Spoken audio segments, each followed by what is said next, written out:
आज का एपिसोड है यूरोपियों का आगमन।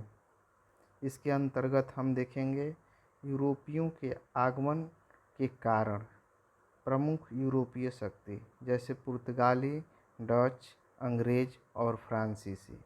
उसके बाद हम इसी कड़ी में देखेंगे कर्नाटक युद्ध एवं उनका महत्व। यूरोपियों का आगमन भारत में 15वीं सदी से आरंभ हुआ। अपनी आवश्यकताओं की पूर्ति के लिए उन्होंने भारत में व्यावसायिक केंद्रों का निर्माण किया। इसी क्रम में उन्होंने भारतीय शासकों से व्यापारिक सुविधाएं भी प्राप्त किए और थोड़े समय के पश्चात स्थानीय शासकों से राजनीतिक मामलों में हस्तक्षेप कर उनकी सुविधाएं भी प्राप्त किए। यूरोपीय पुनर्जागरण की चेतना ने व्यक्तिवाद एवं जिज्ञासा की भावना को बढ़ावा दिया, तो साथ ही यूरोपीय की व्यापारिक आवश्यकताओं की पूर्ति के लिए नवीन मार्गों की खोज को प्रोत्साहित किया। इसी क्रम में भौगोलिक खोजें हुई। वस्तुतः 1453 ईस्वी में कुस्तुतुनिया पर मुस्लिम शासकों का नियंत्रण हुआ। तब भूमध्य सागरीय क्षेत्र से होने वाला पूर्वी देशों से व्यापार का संबंध बाधित हो गया। इसी क्रम में नए समुद्री मार्गों की खोज के लिए बढ़ावा मिला। अतः इसी क्रम में पुर्तगाल भारत आए, जो आर्थिक व्यापारिक लाभ प्राप्त किए और अन्य यूरोपियों के लिए प्रेरणा स्रोत बने। क्या हुआ कि यूरोप में राज्यों के आपसी संबंध संघर्षपूर्ण हुए, अतः वे अपने व्यापारिक लाभ के लिए अन्य क्षेत्रों की ओर प्रस्थान करने लगे, जिसमें भारत प्रमुख था। भारत की भौगोलिक अवस्थितियां ने भी यूरोपियों को आकर्षित किया। वस्तुतः भारत समुद्री तटीय स्थिति से युक्त था, अतः अनेक अनेक क्षेत्र उत्पादन एवं व्यापार के केंद्र के रूप में मौजूद थे, जिस पर नियंत्रण करके यूरोपीय आवश्यकताओं की पूर्ति की जा सकती थी। भारत आने वाले यूरोपियों में सर्वप्रथम पुर्तगाली थे। इनके व्यापारिक लाभ को देखकर अन्य यूरोपीय देशों को भी भारत आगमन की प्रेरणा मिली। वस्तुतः वास्को डी गामा ने भारत वस्तुओं जैसे मसाले, वस्त्र, मोती आदि सामग्री को यूरोप में बेचकर 60 गुना मुनाफा कमाया। ऐसे व्यापारिक लाभ को लेकर अन्य यूरोपियों ने भारत में प्रवेश किया। चलिए सर्वप्रथम पुर्तगाली के बारे में देख लेते हैं। भारत में आने वाले प्रथम यूरोपीय पुर्तगाली थे। वस्तुतः पुर्तगाल निवासी वास्को डी गामा ने 1498 ईस्वी में भारत के पश्चिमी तट कालीकट में अपना पहला कदम रखा और व्यापारिक बस्ती का स्थापना कर भारत और यूरोप के बीच व्यापारिक संबंधों को आरंभ किया।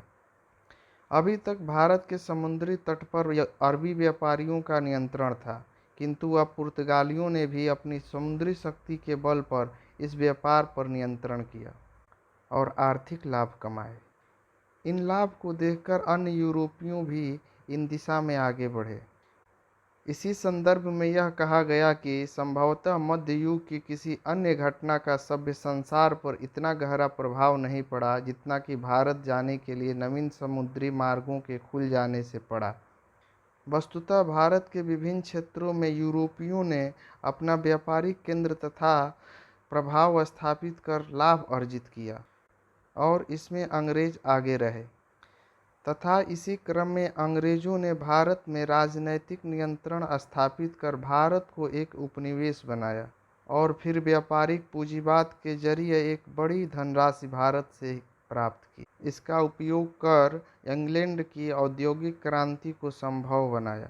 अपनी इसी उपनिवेश में कच्चा माल प्राप्त करके एवं कारखानों के द्वारा निर्मित वस्तुओं की बिक्री कर ब्रिटिश औद्योगिक क्रांति को सफल बनाया। इससे अन्य यूरोपियों भी औद्योगिक के लिए प्रेरित हुए।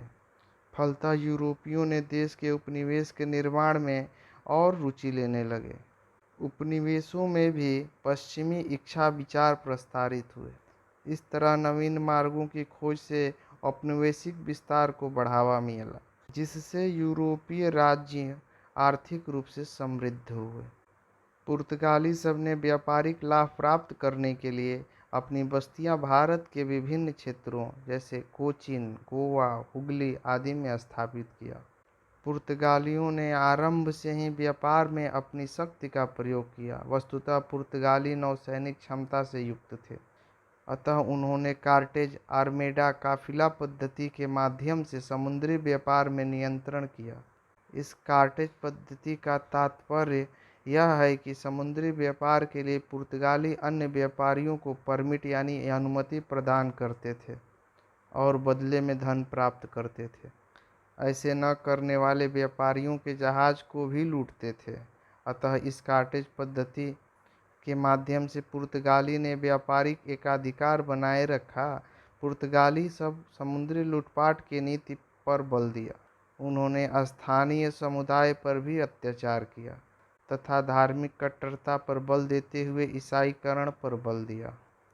फलतः भारतीय क्षेत्र पर उन्हें विरोध का सामना करना पड़ा, जो उनके पतन का कारण भी बना। दूसरी तरफ अन्य यूरोपियों के साथ हुए संघर्ष में वे पराजित हो गए। इसी क्रम में भारत सहित दक्षिण पूर्वी एशिया के व्यापारिक केंद्रों पर डचों ने नियंत्रण कर लिया। फिर भी पुर्तगाली का लगभग 100 वर्षों तक भारतीय व्यापार पर नियंत्रण रहा। फलतः भारत यूरोप के संबंध में तेजी आई। यूरोपियों के पुनर्जागरण से होने वाले परिवर्तन का कुछ प्रभाव भारत पर भी पड़ा, जो निम्नलिखित है। भारत में प्रिंटिंग प्रेस का विकास हुआ। यूरोपीय चित्रकला के तत्वों का भारतीय कला के तत्वों में समावेश हुआ, जैसे आलू का भी, टमाटर का भी, तंबाकू के खेती का भी प्रचलन हुआ। स्थापत्य कला के क्षेत्र में भारत में चर्च या गिरजाघर के निर्माण की प्रक्रिया चालू हुई और स्थापत्य के गॉथिक शैली का प्रचलन हुआ। अब बात करेंगे हम ब्रिटिश कंपनी के बारे में। ईस्ट इंडिया कंपनी की स्थापना 1599 में हुई और उसे पूर्व के साथ व्यापार करने का एकाधिकार मिला। वस्तुतः पुर्तगालियों की सफलता मसाला, मलमल और मोतियों से भरे अनेक जहाज अंग्रेजों व्यापारियों को लुभा रहे थे तथा वे भी इस मुनाफा वाले व्यापार के लिए आगे बढ़े। फिर अंग्रेजों ने 1608 ईस्वी में भारत के पश्चिमी तट सूरत पर व्यापारिक केंद्र की स्थापना की। इसी क्रम में समय समय पर मुगल दरबार में अपने दूत भेजकर व्यापारिक सुविधाएं भी प्राप्त किए। धीरे धीरे वे वस्तुओं के व्यापार से आगे बढ़कर राजनीतिक व्यापार भी करने लगे, अर्थात भारतीय राज्यों में शासक बनाने लगे और अंततः स्वयं भारत के शासक बन गए। अब फ्रांसीसी कंपनी के बारे में देखेंगे। फ्रांस भी एशियाई व्यापार के लिए आकर्षित हुआ, अतः फ्रांसीसी सरकार ने फ्रांसीसी ईस्ट इंडिया कंपनी की स्थापना की। वस्तुतः 1664 ईस्वी में लुई 14 फ्रांस के शासक एवं वित्त मंत्री गोलवर्ड द्वारा फ्रांसीसी कंपनी का निर्माण किया गया। इस तरह फ्रांसीसी कंपनी पूर्णतः एक सरकारी कंपनी थी। फ्रांसीसियों ने भारत में 1668 ईस्वी में अपने प्रथम व्यापारिक केंद्र की स्थापना सूरत में की और फिर वे आगे चलकर पांडिचेरी को अपना प्रशासनिक केंद्र बनाया। इस समय भारत में ब्रिटिश कंपनी अपनी शक्ति का विस्तार कर रही थी, अतः फ्रांसीसी कंपनी के साथ उनका संघर्ष हुआ। यह संघर्ष भारत के साथ साथ यूरोप में चल रहे ब्रिटिश फ्रांसीसी विवादों का परिणाम स्वरूप भी हुआ। इसी क्रम में भारत में फ्रांसीसी एवं अंग्रेजों के बीच 3 युद्ध हुए, जिन्हें कर्नाटक युद्ध से जाना जाता है। अब हम कर्नाटक युद्ध के बारे में चर्चा करने जा रहे हैं। भारत के दक्षिणी पूर्वी राज्य कर्नाटक क्षेत्र में लड़े गए यह युद्ध ब्रिटिश फ्रांसीसी संबंधों के लिए जाने जाते हैं। पहला युद्ध तो यूरोप में फ्रांस और इंग्लैंड के बीच चल रहे संघर्ष का परिणाम था। यद्यपि पहले भी भारतीय भूमि पर विदेशी शक्तियों के बीच संघर्ष होते थे, किंतु तब यह मुगल साम्राज्य की सक्रियता के कारण समुद्री तटीय क्षेत्रों तक ही सीमित रहते थे। किंतु मुगल साम्राज्य के कमजोर होने से यूरोपीय शक्तियां यूरोप में संघर्षरत होने पर भारत में भी आपस में युद्ध करने लगी। इन्हीं संघर्ष को देखकर वॉल्टेयर ने कहा कि हमारे देशों द्वारा दागी जाने वाली तोपों का पहला गोला अमेरिका और एशिया के लिए चिंगारी का काम करता है। अर्थात यूरोप में चल रहे सप्तवर्षीय युद्ध के कारण भारत में ब्रिटिश फ्रांसीसी संघर्ष और अमेरिका में भी यह संघर्ष शुरू हुआ। अंततः इस युद्ध के पराजय से फ्रांसीसियों की चुनौती समाप्त हुई। अब चर्चा करेंगे प्रथम कर्नाटक युद्ध, जो 1746 ईस्वी से 1748 के बीच चला। यूरोप में ऑस्ट्रिया के उत्तराधिकार संघर्ष के मुद्दे पर ब्रिटिश एवं फ्रांसीसी भी संघर्ष में उलझ गए। अतः भारत में भी ब्रिटिश नौसेना ने फ्रांसीसी जहाज़ों पर नियंत्रण स्थापित किया। ऐसी स्थिति में फ्रांसीसी गवर्नर डुप्ले ने ब्रिटिश सत्ता के केंद्र मद्रास पर हमला किया। अतः अंग्रेजों ने कर्नाटक के नवाब से सुरक्षा की अपील की। अतः नवाब ने फ्रांसीसियों द्वारा की जा रही इस सैन्य घेराबंदी का विरोध किया, क्योंकि यह मद्रास क्षेत्र उसके कर्नाटक राज्य का हिस्सा था। इसी क्रम में नवाब एवं फ्रांसीसियों के बीच युद्ध हुआ, जिसमें नवाब पराजित हुआ। किंतु इसी समय यूरोप में इंग्लैंड और फ्रांसीसियों के बीच एक्स-ला-शापेल की संधि हुई, जिसके तहत मद्रास पर अंग्रेज का पुनः नियंत्रण स्वीकार किया गया और युद्ध समाप्त हो गया। अब जानेंगे प्रथम कर्नाटक युद्ध का महत्व। यद्यपि प्रथम कर्नाटक युद्ध का संबंध प्रत्यक्ष रूप से भारतीय राजनीति से नहीं जुड़ा था, किंतु फिर भी इस युद्ध ने भारतीय राजनीति को खोखलेपन को तथा दैनिक दुर्बलता को यूरोपीय शक्तियों के समक्ष उजागर कर दिया।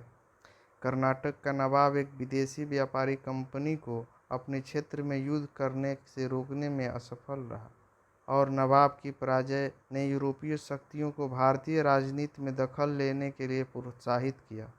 इन्हीं घटना से प्रोत्साहित होकर क्लाइव ने बंगाल में हस्तक्षेप कर ब्रिटिश सत्ता की स्थापना की। कर्नाटक युद्ध के महत्व के संदर्भ में यह कहा गया कि कर्नाटक युद्ध ने डुप्ले का प्रयोग कर क्लाइव के लिए एक रंगमंच तैयार कर दिया। अब यूरोपीय शक्तियों सिर्फ व्यापारी न रहकर राजनैतिक शक्ति के दावेदार बन गए। अर्थात कर्नाटक युद्ध से प्रेरित होकर क्लाइव द्वारा बंगाल में प्लासी का युद्ध के माध्यम से ब्रिटिश सत्ता की स्थापना की गई। अब चर्चा करेंगे द्वितीय कर्नाटक युद्ध, जो 1749 से 1754 के बीच चला। कर्नाटक एवं